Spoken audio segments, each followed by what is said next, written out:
پەرلەمانی کوردستان ئەم خوڵی خۆی لە سیوێکی 12 وەرزی پاییزە تەواوە بێ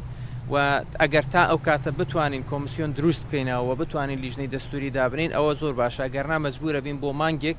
وەرزی پاییزەی پەرلەمانی کوردستان درێژ بکرێتەوە تا دەرفەتی زیاتر بدرێتە لایەنەکان، چونکە کۆمیسیۆن بۆ ئەوەی هەموو ڕای گشتی باش بزانێت بۆ ئەوەی هەڵبژاردن لە کاتی خۆیان پێش 6 ئەنجام بدرێ ئەبێ کۆمیسیۆنی سەربەخۆ هەمووشارەکانی کوردستان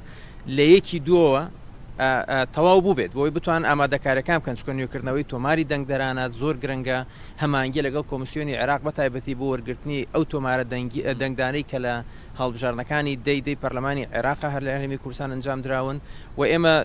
پێش 2 ڕۆژ کۆبوونەوەیکی دەستەی سەرۆکاتی پەرلەمانمان هەبووە، لەوێش بڕیارمانداوە لەگەڵ بەڕێ سەرۆکی پەرلەمان هەمانگیمان کردووە کە وەکو پەرلەمانی کوردستان نامەیەکی فەرمی ئاراستەی یونامی بکەینەتەوە یەکگرتوەکان بۆی لە ڕووی تەکنیکیەوە بەشدار و هاوکار بن و لە ڕووی لۆجستیکیشەوە هاوکار بن لەگەڵ کۆمیسیۆنی سەربەخۆ هەڵبژاردنەکان بۆی ئامادەکاریی باش بکرێ وەکو ئەرکی پەرلەمانی و ئەرکی یاسایی و ئەرکی دەستوری خۆمان هەڵبژاردنەکان لە کاتی خۆیان نابکرێ. سەبارەت بە بابەتی کۆمیسیۆن دیارە ڕای جیاواز هەبوو، ئاساییە کوراکسیۆنەکان و حیزبە سیاسیەکان ڕای جیاوازیان هەبێ. ئێمە یاسایەکمان هەیە، یاسای ژمارە 4 ساڵی 2014 کە کۆمیسیۆنی سەربەخۆ هەڵبژاردنەکانی پەرلەمانی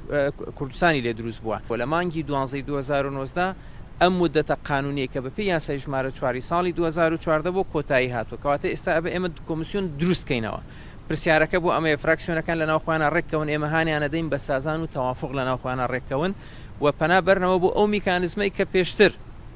لە ناو پەرلەمانی کوردستان گیراوەتە بەر بە ڕەچاوکردنی ئەوەی کە هەندێک لایەن هەیە ڕەنگە ئەو کاتە لە ناو پەرلەمانە نەبوون، ئێستا هەنیان ئەگەر بیرۆکەیەکی تر هەبێ بەوەی کە کۆمیسیۆن لە دادوەرە بەڕێزەکان دروست بکرێتەوە، ژمارەکەی زیاد بکرێت کەم بکرێت، بەڕاستی من بۆ سازانی فراکسیۆنەکانی بەجێ